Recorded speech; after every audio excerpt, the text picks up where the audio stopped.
What is up, everybody? Welcome back to a brand new episode of Leveling Up with JC with the Shot. It's Friday once again, and today is the day before 4th of July. Also, the last Friday before my birthday, and actually the birthday of one of my really good friends, and actually the guest today, which I don't know how that worked out, but it did, and so here we are. So today on the show, we have somebody that I look up to, not only in gaming, but in streaming as well. He's actually one of the main inspirations that got me into streaming. And here we are, 2.5 years later. We're both still going with it, still play with each other all the time and support each other through it. And I'm actually wearing his merch today, so very fitting for this episode. I'm super excited to have him on finally. Been wanting to bring him on. So without further ado, I'm going to get Zach in here. What's going on, buddy? What's going on, Jeff? How's it going? So it's going good. It's going good. Thank you for that introduction. Hey, of course. Happy birthday, my friend. I got goosebumps. Thank you. So appreciate it.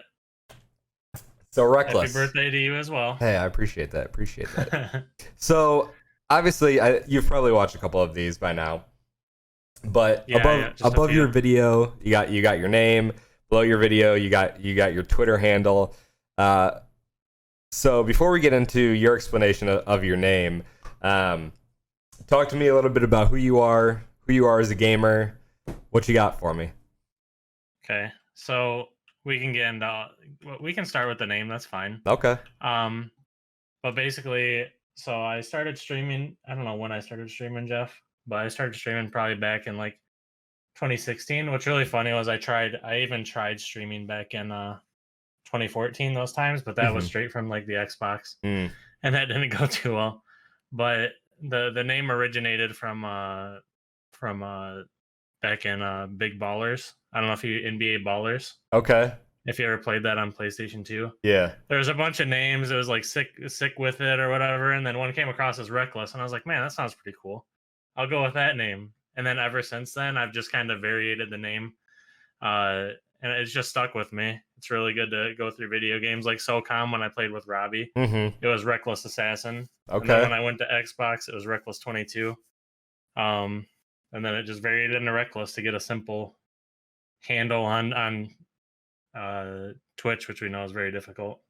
Yeah, and Go ahead, Jeff. No, but it's done good. People always ask, they're like, does it mean you're Rehkless in real life? No, it's just came across, and it's a fitting name for how I play like the first person shooters and whatnot. Yeah, I love that. And one of the things that I laugh at all the time, I go to your profile, and I feel like this is probably still on there. You might have updated it, but in your bio, one of the things that you say is, my fallen foes. Yeah. Know me as Rehkless, and that every time I read that, it cracks me up because I'm like, damn. Even when I get killed, I'm like, this is rough. You gotta hit him with the ego play. Love that. So, yeah. One of the things you just said was you tried streaming back in 2014, right, from the Xbox. Yeah.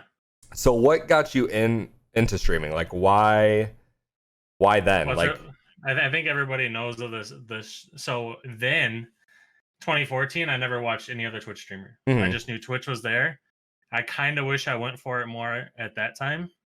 What's really funny is the one person that would tune into my streams at that time was Brian. Okay. And Brian would tune into my streams, and his name was Rehkless22 is bad at COD because he's a master troll. So when we actually started picking the streams back up in like 2016, he changed his name to, the BC Branha handle. And then he actually started like tuning in and he could kind of see it was more of a real platform. But back in 14, I don't really think Twitch had that much ground. That's kind of like Tim the Tatman and all them say. When they started streaming at that time, it wasn't because they wanted a job. It's because it was kind of like side money at the time. And then all of a sudden, as it grew and Amazon kind of put more into it, I think, the Twitch Primes rolling along, that really helped everybody. But as it grew as a platform, that's when Tim and all them were like, we actually could see it as turned into like a career. Mm-hmm. So since they were kind of early adopters, they were in there. So when I was doing the thing, I didn't have was the knowledge of PCs at the time. Mm. So I was always a console guy, and I never messed with PCs until 2015, late 2014. And what kind of sucks is I had a PC that could stream, Mm-hmm. and I never thought of it Mm. because I was like, when I streamed from my Xbox, I was like, okay, this is how you stream to Twitch. Right. But I never really looked into it. Like, wait, no, those guys take it through a capture card onto the PC, and that's how they get such good video and all these cool overlays and whatnot. So that's kind of in 2016, I think, is around where I started to get into a little bit of the. That's when I started stream. We were playing a ton of Siege, and I started to stream Siege. But it's just the getting into it then was just my preference, and then in 2016 was influenced by Darkness 429. Okay. I rolled onto Twitch and I seen his channel, and he was just a genuinely nice guy. And for anybody that watched Darkness's channel, you know, you'll get that from him. He's very nice. When he played a lot of Siege, and he eventually stopped because he hated the toxicity, which I don't blame him. But I really just enjoyed his stream. Like, the overlays looked really cool. Yeah. That he had, his interaction, obviously he had the voice modulators. It wasn't a Go XLR, but he had the voice things that would change your voice just like your XLR does. But yeah, he's probably the big reason that I actually started streaming in 2016 would be Darkness. Okay, so 4 years ago, so it's essentially been 6 years of knowledge of streaming and kind of your journey with that. So what's kept you streaming? Like, what's kept you going to this day? I just like to show people some cool stuff. It's just fun to like absolutely own somebody on stream, and then somebody in stream go like Pog, or you know, the Rehkless Pog, or a Pog emote. Yeah. Or like you get a WTF, or like in Warzone or any Call of Duty game, when you kill somebody, you just hear them absolutely pissed off at the other end. It's just rewarding, like when you absolutely dumpster somebody and people get to watch you do that.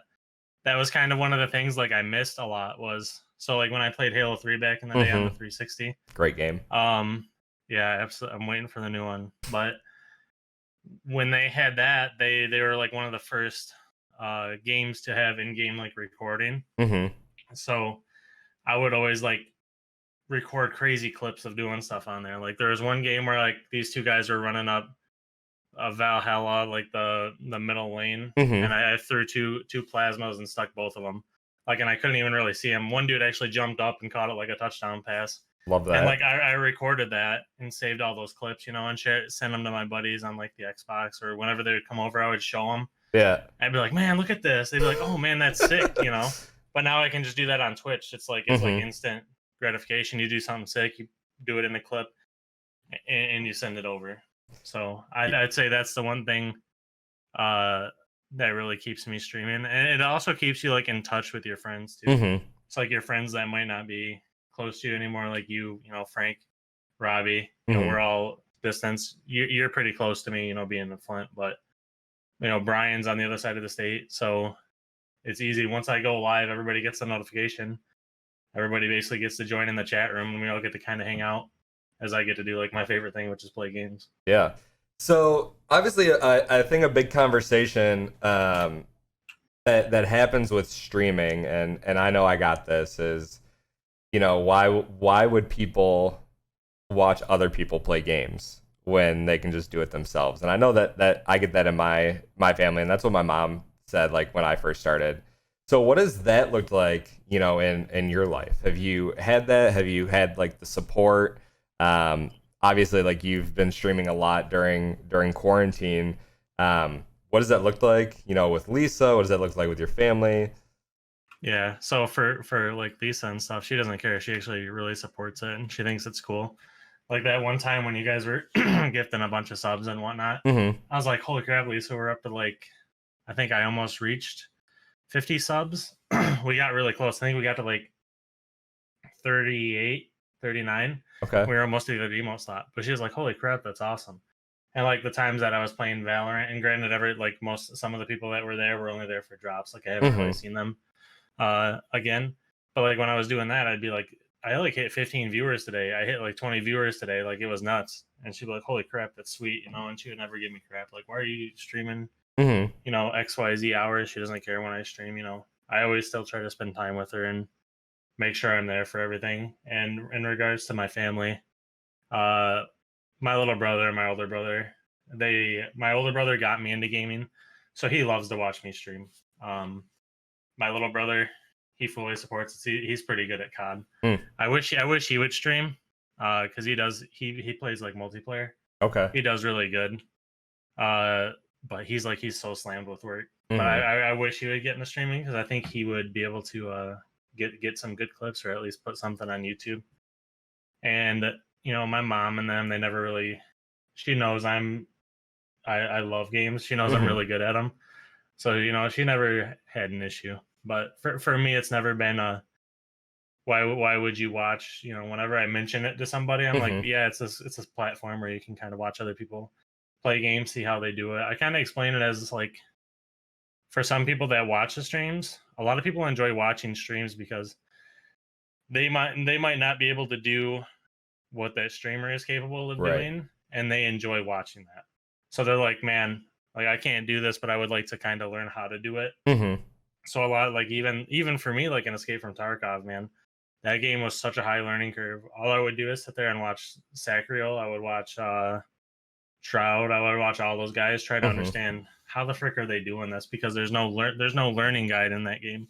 And like the same thing for COD Warzone, right? There's no guide. It's just you Yeah. go out there and you can figure out ways to slay out faster. You can figure out ways to try to get to end game. Mm-hmm. So for me, when I stream, that's kind of what I try to be for people is I want to do cool things on stream. I typically don't want to do boring things. I want to try to make it entertaining for them to watch. Right. Try to create some clips, and if it's a level based game where you got to do X, Y, and Z to get to the next level, and it might be difficult, I typically like to be a guide through that as well. So Yeah. whenever I explain Twitch to anybody, that's exactly how I explain it. I'm like, you're not sitting here, you know, wasting your time watching a stream. You're doing it Mm-hmm. for fulfillment. It's kind of like watching Netflix, you know, to watch a show to make you laugh, or if you're into horror shows, obviously get scares and stuff Right. and get that adrenaline. And that's what video games provide for people, is interactive adrenaline. Is how I always go about it, because a Mm. TV show is there, you're watching it, you're not really doing anything, you're browsing Twitter. A video game is just you're interacting with the screen, you know, as you're going through it. So that's how I always respond to anybody that might be a critic of it. You know, it's no different than just watching your favorite TV show or sitting down and watching a football game.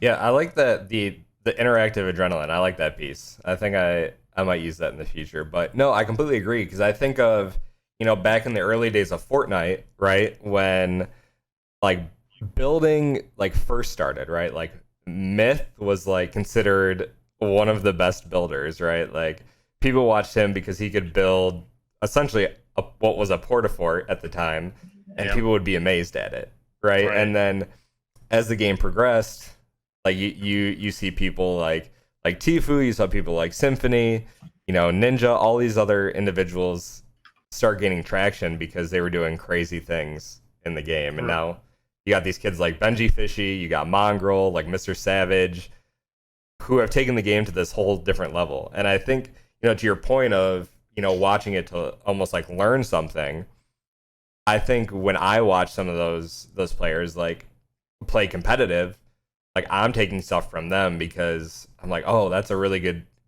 idea to like retake, or a good way to rotate. And so I think for sure, like watching people like Shroud for Tarkov, right? Like even Lupo, like he plays it all the time. And so I definitely think it's kind of that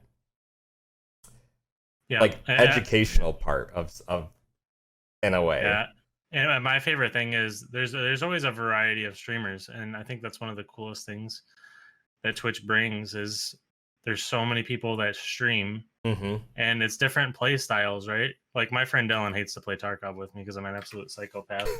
Because I will push things, and like, because I hate sitting around, and I'm like, Right. it's either we're gonna sit in here or die, or I'm gonna run up this tower. Like there was one time I was sitting in the tower with Dylan, and there was raiders above us on reserve, And he's like, oh, I don't want to go up there. I'm like, dude, I want to run up there and just try to kill him, because if we don't kill this guy, we're gonna get shot as we run Mm-hmm. out. So he's like, no, let's just run out. So he tries to run out and he gets killed by the raider, and then I get killed by the raider, and I'm like, I should have just full sent it, because at least I would have went out on my terms, you know. Right. So that's a great dynamic that Twitch brings in, is you can have this full variety of streamers. You can have the person that's perfectly meticulous and, you know, is like, okay, I'm going to take this slower, I'm going to go high action. Mm-hmm. And for me, I land on the high action spectrum. Right. But then you have some people that are more reserved. They'll take their time. They might just interact with chat more. Mm-hmm. I think that's the coolest thing that Twitch brings, is you have such a wide variety of people that you can interact with and find. People that may have gone through, because it's not just about the games, right? It's about the personal, like how you interact with them on a personal level. Mm-hmm. Like, you know, what do they stand for? Are they nice to their people? Are they toxic whenever they kill anybody? Like, it's kind of like these little things that start to tick with you as you connect to a streamer. It's not just about watching the game, but it's about supporting the person that's behind the stream as well. So like Anthony Kong fan, who's a big streamer, Mm-hmm. I absolutely love the guy. He's kind of like Lupo. He's always doing stuff for St. Jude's charity streams, and then there's like a children's mercy hospital that every Christmas he does a toy drive for. So like everybody will donate to his stream. He'll take all the money. Him and his family will go out and buy all the gifts themselves, and then hand deliver right to the hospital for all the kids. And that's another thing people kind of miss the point, is the whole gaming does good thing as well, you know. Yeah, and you know that's a couple things. That's a point that I want to kind of touch on here in a second. But you know, obviously through gaming comes community, and I talked about that in one of my earlier podcasts of, you know, the good that gaming does at times. And I think, you know, with streaming, like, you start to develop a community, and you know, you're starting to develop a pretty solid community yourself. You know, I'm watching, you're getting, you know, about averaging about 11 viewers. You've got your consistent, you know, followers that come into chat and are, you know, talking throughout your streams. What is that like? What does community mean for you? Like in the setting, like where do you see it now, and like where do you hope to see it, you know, down the line? So like for right now, I'm just absolutely kind of blown away. Like when I crank up my Warzone streams and I have tons of people coming in. You know, I'm not gonna say names because I don't want anybody to feel left out, because I could sit here and spatter off all the names. But when I'm hitting like 11 viewers, 12 viewers, you know, peak max, and then I go to the end of the stream and I read the numbers, you know, that it's kind of like a motivation for me to keep going, and moving, on top of just hitting the go live button just to show some awesome clips. But I just wanted to keep fostering into something bigger, so I can have kind of a bigger impact in the future, because I would like to do charity type of streams. Yeah. And not only that, but like I would also like to do some sort of, kind of like you're starting with your Fortnite Friday tournaments.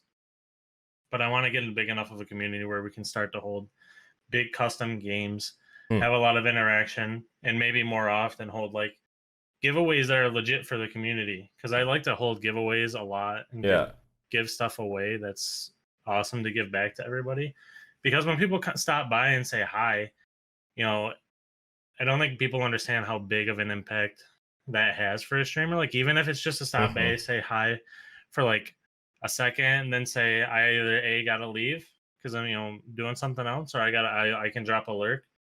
Having that additional viewer or person to stop there helps your channel, and they don't even realize it. Even if they're not subbed, as long as they're like followed and they're just sitting there being an active viewer, or anybody else that's retweeting or commenting or liking your post, like, that goes just as far as monetary support, in my opinion. I think a lot of people miss that point. So anytime that I have, you know, viewers, people that are active in the Discord, it warms my heart, because it's like, wow, people are actually liking the content that I'm putting out there. And if I can continue to get that number to grow, obviously the more I'm going to focus on, you know, producing more YouTube content, trying to do that extra stuff. Right now, my main focus is just streaming as much as I can to just be there as much as possible for people to watch. Because the thing that's blowing me away right now is, like, last night I started a stream up at like 10 o'clock, Yeah. and I had like 7 people in Mm-hmm. there, and I was like, the heck? So I'm making an impact somehow. Mm-hmm. I try to be nice to everybody that comes into my stream, even if they're toxic. I give them like, an opportunity. If Right. they blow that opportunity, I just hit the ban button, because the community that I'm trying to build is basically, I don't want anybody being toxic, Right. because Twitch community is typically for a lot of people, and you never realize it, but some people might use it to get there. I'm gonna try not to get emotional, but like some people might use it as an escape from like their life, Mm-hmm. like a bad spot they might be in life, Yeah. and you don't even know that, because Mm-hmm. obviously they're not going to share that with you, and you're not trying to be a therapist, and you're not trying to dig into their issues and say, oh well, here, you should do this, you should do this. Yeah. Obviously all that should be handled if there's any suicidal tendencies towards the hotlines and stuff like that, the Mm-hmm. experts that can handle it. But you're kind of like an outreach for some of those people that might be coming to look for someone to talk to. It might be their favorite game, Mm-hmm. and they just want like a one-on-one interaction. So you try to build that one-on-one interaction with the person, and hopefully you can make an impact like on their life to change it. Yeah. And I think that's huge, right? I think that they're like going back to the variety of gameplay that Twitch offers for streamers, right? There's also an avenue and a wide variety of people who stream for different reasons, right? Like there are people who are doing it because they obviously want to make money, and then there are people who are doing it because they're trying to develop a community. And yeah, there is that overlap too, right? Right. And you kind of brought up some really good points that I was going to talk about and kind of gauge your opinion on, but we all know that the internet can be a toxic place. Keyboard warriors is a real thing, like are a real thing, and I think we see that a lot, right? Like you and I talk a lot about toxic communities in gaming, right? Like one of the reasons that you stop playing Valorant as much is because it's full of toxic people, right? Like Yeah. even when you play like Call of Duty and you kill somebody, like you can hear some of the things that people say. Right. Even like when you play games now, like people are getting creative, quote unquote, with the spelling of their names, right? So Mm-hmm. it's wild to me to think that this extends, and maybe it's not that wild, but it extends to people who are trying to do this for a living, right? And you and I talked about, and I kind of talked to you a little bit about the passing of one of the streamers, Rehkful, who was huge in the WoW community. Very close with Tim the Tap Man, and I was watching Asmon Gold stream because he was on WoW, and there is a sanctuary. You probably know more about this than I do, because I think you played WoW a little bit more than I have. But there's a sanctuary that like a ton of players were just going to and kneeling Wow. at in game all simultaneously, and Mm-hmm. he I think you bring a good point of like the mental health piece, because he did take his own life, and there are clips of him streaming and of his chat. Like his chat sometimes were so toxic and just like bullying him as a streamer. And so I like the fact that you are being intentional with who comes into your space and who's a part of your community, because I think that's important. Yeah. And I don't know if you've had these interactions with people in your community or people that have come into your stream, but for me, I've had younger viewers who have come in and still come in, who talk about some of the struggles that they're having in life. Like I've had some viewers come in who have come out to me, and I am the first person that they've told. I've had people who have come in and talked about their mental health issues, and I tweeted a little bit earlier,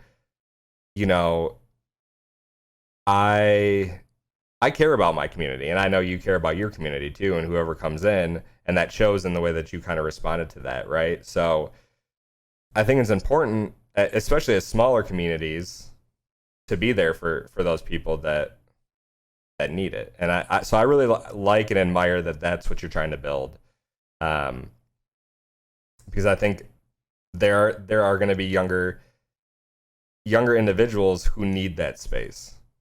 Oh yeah. Yeah. absolutely. And you never know that because, like, they might have a tough day, or because, like, kids can be mean. Mm-hmm. Like, it's absolutely Absolutely. ridiculous. Like, just absolute. I know we joke about this term a lot, but absolute little shitters, dude. Mm-hmm. Like, some of the stuff they say is just, and you can see it in like some of the Fortnite videos, or like you're on a cross, you see some of the things that are said. And, I mean, even grown people in Valorant saying stuff or like being rude. Mm-hmm. And that's one of the things that drives me crazy about toxicity, right? Is people think that they're just like the absolute, they're the god of the Mm-hmm. game, and they're just absolute ass cheeks at the game. Right. And they're just sitting there putting somebody down. They're like, "Oh, you're not doing this, you're not doing this," but then you look at them, they're doing bad in the game. Right. Granted, if they're doing good, that's no reason to talk like that. That's basically why I stopped playing Valorant, for that exact reason. Was I just couldn't stand, kind of, I don't know, this culture Mm. of people just being so mean to one another. There's only so much your mental health can take of that. Mm-hmm. That's kind of where I got with Siege as well. Um, and I think gaming companies really, really need to start taking this stuff more seriously. And like, if you're gonna sit there, and if they have evidence of you, saying stuff like somebody like telling them to kill themselves, Yeah. or using racial slurs, like, I don't know, but for me, I'm like, you guys need to like put your foot down, like, Right. completely, and it needs to be an IP ban, Mm-hmm. like, straight up, like, be like, okay, Modern Warfare, you're playing Modern Warfare, you said this, bam, IP ban. Good luck playing until maybe the next Call of Duty comes out. Mm. So they can't play that version of the game from their IP address again until the next one's out, because it's it's kind of like a gang culture with Mm-hmm. that, right? This little kid says something, his buddy's like, "Oh wow, I should talk like that," and then it just kind of, it's like a domino effect. And if you have a more oppressive Mm-hmm. reaction for that, rather than, "Oh, you were banned for 2 hours for saying XYZ," Right. you know, there's gonna be a reaction from them. But Yeah, and that's just my 2 cents, yeah, and because I think I that. Oh, go ahead. for, but like from my side, I grew up in, there's a lot of memes and stuff about it, but Mm-hmm. I have kind of I have a pretty strong mental wall, Mm-hmm. I guess. So I played Modern Warfare 2. People would always say stuff to me, and like very rarely would anything get through to me. Mm. I would just always put it in the back of my head. I was just always competitive. Yeah. I'll just be like, "You just suck at the game. Like, stop being mad," you know. And like, even Robbie laughs at me because I always kill people kind of with kindness. Like, I'm not even rude to them. Mm. I'll just say some stuff like, "You're bottom of the leaderboard," or something, like, really simple and really intelligent, and they hate responding to it because I just make them feel like a dumbass, Mm. because they're so rude. Yeah. But for some people, they don't have that mental strength, right? They might not have the confidence. They might not have kind of this character built up that can't easily be broken down, um, depending on how things are going in their life. And that's what people don't understand is, yeah, we grew up in a Modern Warfare 2 lobby, but some of our mental fortitude might be stronger than that of another person. Mm-hmm. And when you say something that's really mean, it's going to get to them a lot worse than it's going to get to you. For me, I can just brush it off my shoulder and be like, "That guy's just a shitter on the internet." Yeah. But somebody else might come and take that as, "Oh, is that really who I am? Mm-hmm. Am I really this person?" And it can dig at people. And you can get some, especially if it's repetitive, kind of like Mm-hmm. you're talking about that guy's chat. Yeah. And that happens on Twitch chat all the time. You Mm-hmm. just get all those bad people. And that's why, like, I give people one shot in my chat to turn it around. You come in, you say something stupid, I'll be like, "Are you all right, man? Are you having a bad day? What's going on? Why did you Yeah. say that?" And if it doesn't get turned around, I just hit the ban button. Mm-hmm. I am a small streamer, but I am not going to take one additional follower or one additional viewer for that Mm-hmm. small amount of time just to have you be toxic in the chat. I'm going to blast you out so you're gone, because I don't want that in there. Because as you're building a community, a lot of your viewers typically on Twitch are younger, Mm-hmm. typically whatever age somebody pops open a Twitch app, all the way up to, it's any variety of audience. You have like Mm-hmm. 40-year-old, 50-year-old people watching this stuff, just because gaming's part of their life. So you've got to control your community, and the best way you can get a hold of that is starting from the foundation and building out. And as it gets bigger, it's going to get harder. Mm-hmm. But as you get bigger, there's sub mode, right? Yep. And if your subs are starting to act out of line, you ban your subs. Yeah. It's as simple as that. If you have their money in, but if they're going to be rude, you just hit a ban button, to be honest.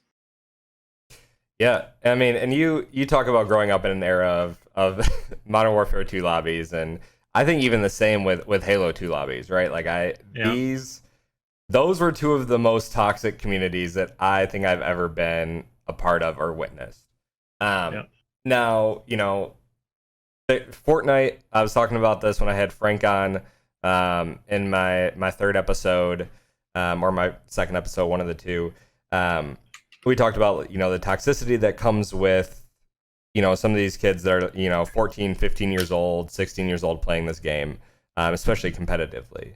And I know that I was recording clips from my stream last weekend, and one of the things that I messaged Frank, I was like, man, I am so toxic sometimes when it comes to playing games, because I think I get so wrapped up in what's happening.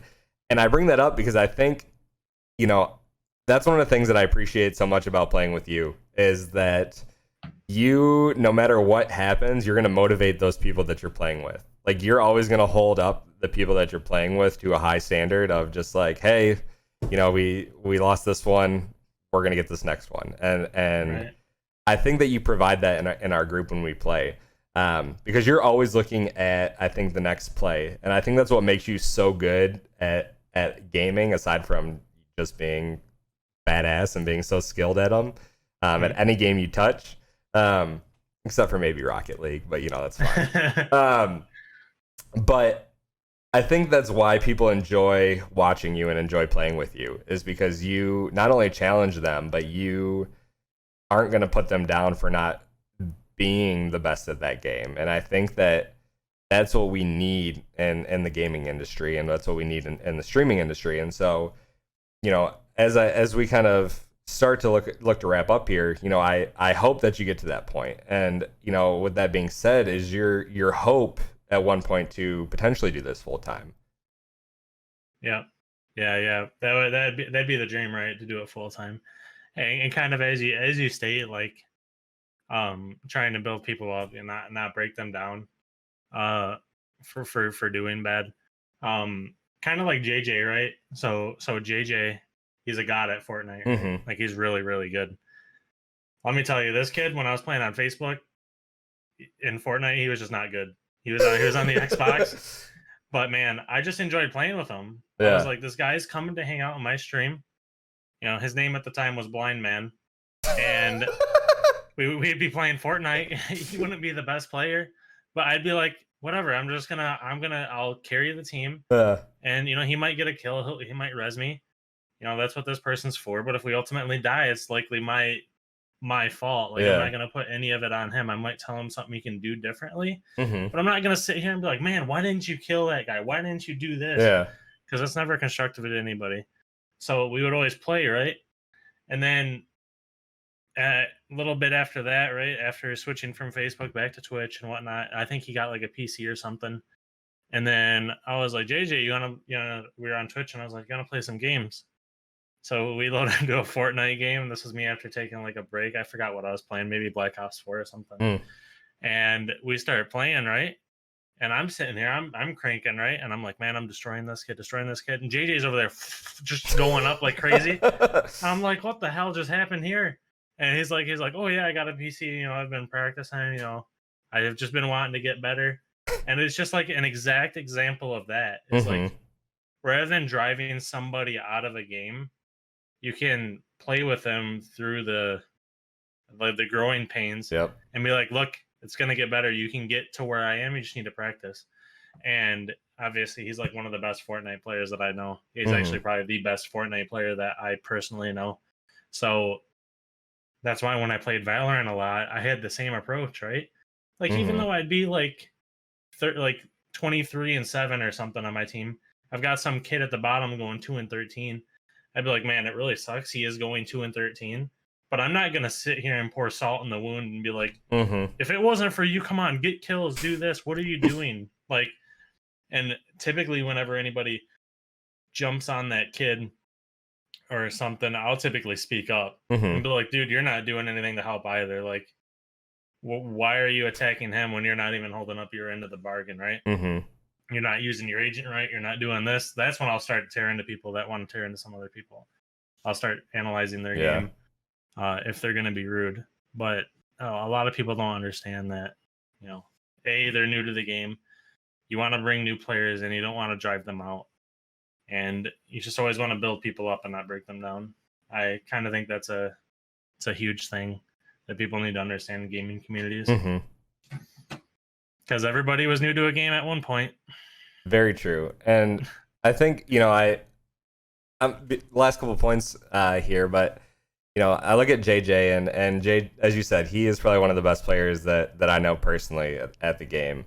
And I watch him when he plays these competitive tournaments, right? And, you know, he gets down on himself so much when he plays these tournaments and gets so frustrated, right? And he has the potential to be so good. And like, I think about other people that are that way, and this might be because, you know, we were older in the gaming scene.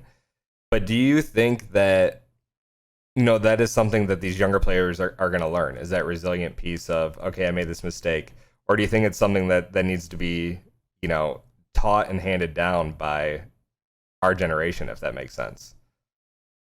I don't know. I think there's just a lot of people see the money behind it and kind of the placements and tourneys and what those can do.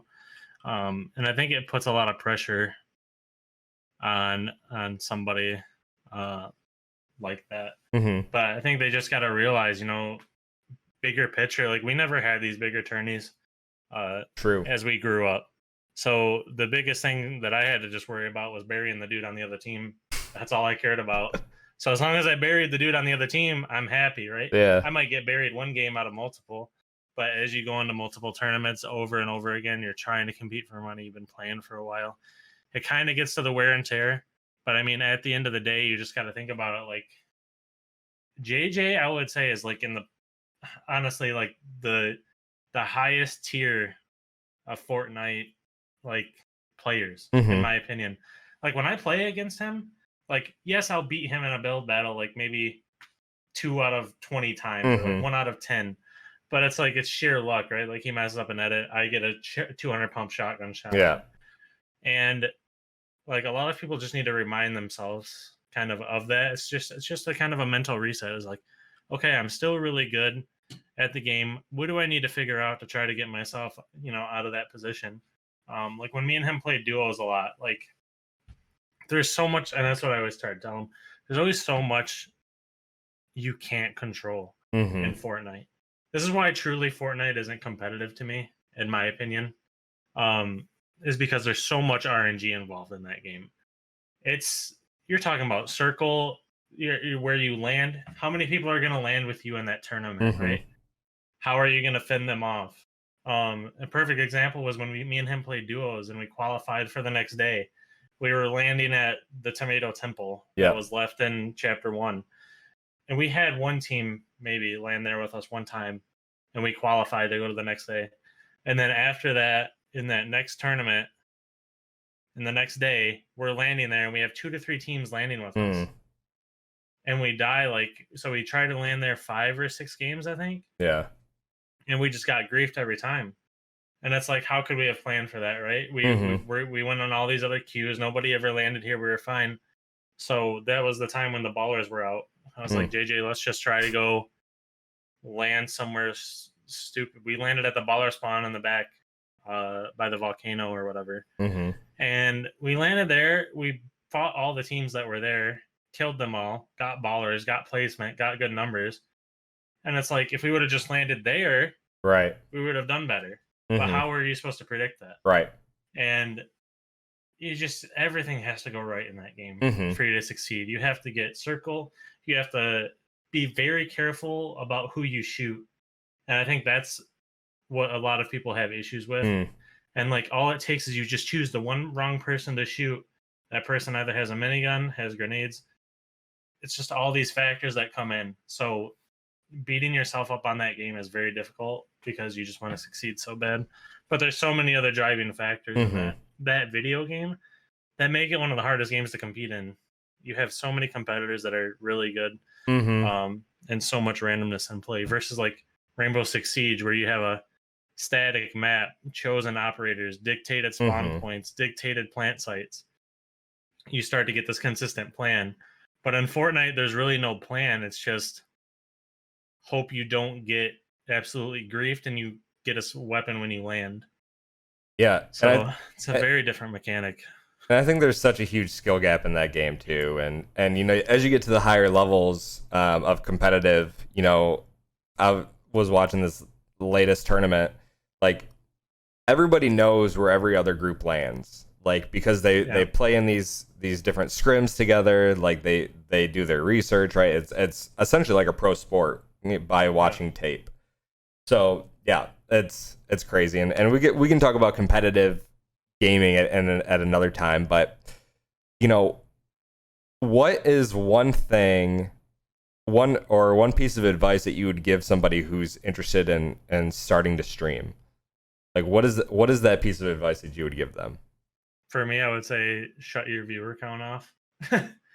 Because so many people sit there and look at the viewer count and they're like, oh man, I have 0 viewers. And when you look at your viewer count, you bring low energy. So like if you go, okay, I've got 0 viewers, all right, why even talk? You know? So what you really got to start to learn how to narrate your own gameplay, say some stupid stuff that might be funny. It's like when I'm in the gulag, I'm just talking the entire time. Like even if I get absolutely tossed, I'm just trying to say silly stuff. When I'm running around in the gulag or when I'm running around in Warzone, you know, because when you're running around in Warzone, you're not fighting anybody. There's a lot of empty content there. You have to fill the content because at any time anybody can open your stream and be like, oh, look, this is Rehkless. And they're watching your stream and you're just sitting there, you're running through a town. You're not saying anything. You're not shooting anybody. They're like, man, this is kind of boring. Like he's not even opening loot boxes. He's driving a truck through Verdansk. You know, so you've always got to be, if you don't even have anybody talking, you always got to be on about something. You got to be like, all right, I'm in the truck now. I'm going to go get this contract and we're going to see if we can't find somebody on this bounty. And you just have to kind of keep it rolling because you're going to have somebody that might pop in. You might somehow pop up on a recommended channel. Somebody or like someone from a Discord wanted to come check you out. And you can make a quick impact on that. That's kind of like when I was in Tarkov. Tarkov got me quite a bit of viewers.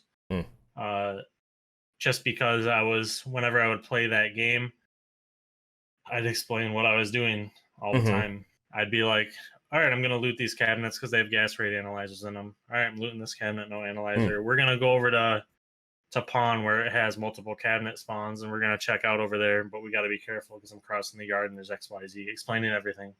And there were certain people that were tuned into the stream at that time that were brand new players of Tarkov, and they were like, oh, I didn't know that. And then I'd be like, when we'd be playing with somebody, I'd be like, don't shoot that scav because if you shoot him, he's going to shoot you back because you're friendly with him right now because you're a scav yourself. And they're like, oh, I didn't know that.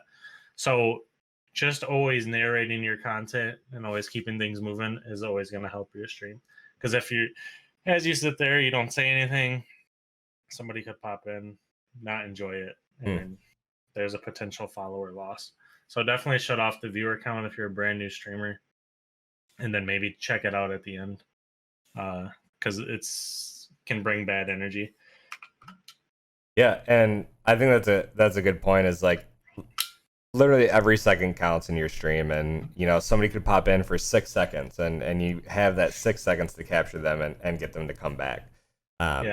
So a second point to that is not only the viewer count, but choose who you're playing your video games with and make sure they're bringing good energy. Because if somebody you're playing with has bad energy, or somebody in your squad, like if it's a random squad and like they're saying some off the wall crap, like it can affect like your stream, right? It's like if you just hear somebody just absolutely griefing on themselves, like just being negative. You could try to pick them up, but that's gonna hinder like how people feel in your stream, because people are typically coming to a stream like, yes, there's a realism, there's a person, Mm-hmm. but most people are coming to your stream to be entertained, have a good time, be happy. So like, yeah, you can sit there and rage at a game as long as it's funny, as long as it's not like stupid serious, you know, Right. like you're legit pissed off, you're not even trying to be funny anymore, Mm-hmm. and you're just like Tim, you know what I mean, like tipping the tap man angry, Yeah. where it's like you're sitting there raging, but it's still funny to Mm-hmm. watch that person rage. But there's different types of rage that aren't funny. Mm-hmm. So you definitely, the people that you play with. That's why when anybody comes into my stream and there's somebody I don't know, like Fredster, Mm. like eventually Fredster, he came in the stream a few times enough, and I was like, all right, let's play some games. Like you've came back a few times. Yeah. I know you're not a jerk or anything. You're very nice to the people. Mm-hmm. And if I put you in this game and you're rude, I'll just get rid of you. Like, Right. but he came in, he's like, hey, can I, growing playing with your viewers is a way to grow your community. I'm like, yeah, that's correct, but I have to be very careful who I put in front of the viewers, Mm-hmm. because I don't know if you're some dude that's going to spout off saying, doing any slurs, cussing a lot, bringing Right. bad energy. You kind of have to pass like essentially a vibe check first. You have to make sure you're okay for the stream, and then I'll start to bring you in, and then we can play, and then we'll go from there. So you have to control what you put in front of your audience. So basically, shut your viewers off and control what you're putting in front of your audience, to make sure it represents your brand and what you want to do with your streaming career. Absolutely. I think those are two great points. So as we kind of wrap up here, anything that you want to promote? Obviously, go check Zach out on Twitch, but anything that you're working on, anything that you want to promote going on right now? Nothing as of right now. I mean, I know I want to do a charity stream around Christmas. That's definitely going to be one of my goals, to get set up, and I need to get some good incentives for that. But around Christmas, look for a charity stream, because you did your charity stream for COVID, which was awesome. I think that was a great cause. I was really happy to see you do that. I know you got real emotional, and rightfully so. That was a really good job done. I appreciate that. Yep. So I want to do something like that, around Christmas, because along with you, Anthony, and all these charity drives, I believe our community could do something really awesome for around Christmas, and that might be directly to St. Jude, or maybe I'll just take all of our money that we get into our stream, and we'll do it at a date before Anthony Kong fan stream, and I'll just take all that money that we got from our community along with my contribution, and we'll just donate it to him so he can go buy toys for the kids at Children's St. Mercy in Kansas, where he's at. So I think that's kind of one of the big things that I want to pursue, is getting that charity stream going in around December, so we can get all that done. That's one thing that's been on my mind quite a bit, and I was sad I didn't get to do it last year, but this year I definitely think it's something I'm going to pursue very strong. And you can count me into being a part of that. So okay. Well, Zach, I appreciate you spending this time with me and talking about streaming and kind of where that's been for you. I think that you're the first person that I've had on the show that we've talked in depth about streaming, and so I appreciate that. Obviously, I'm gonna support you in your endeavors and love playing with you. Love having you on the team. Would love to have you on again at some point for this podcast to talk a little bit more about potentially competitive and other things. So thank you for being on. Thank you all for tuning into this episode. Please like, subscribe, and share this video if you enjoyed it. I also want to say that if you are struggling with yourself or your own mental health, please reach out and ask for help. We talked about some things in this episode about toxicity in communities, and talked about the passing of a streamer, Rehkful, and may him rest in peace, as well as his family and close friends find peace through this trying time, as it is for all of us. So if you are struggling, please reach out. Please tell somebody. Find a community like mine, find a community like Zach's, who promote, almost like a family atmosphere. And so thank you all for tuning in, and we will see you next week, where I will have Shifty Powers back on once again. So thank you all and enjoy your week.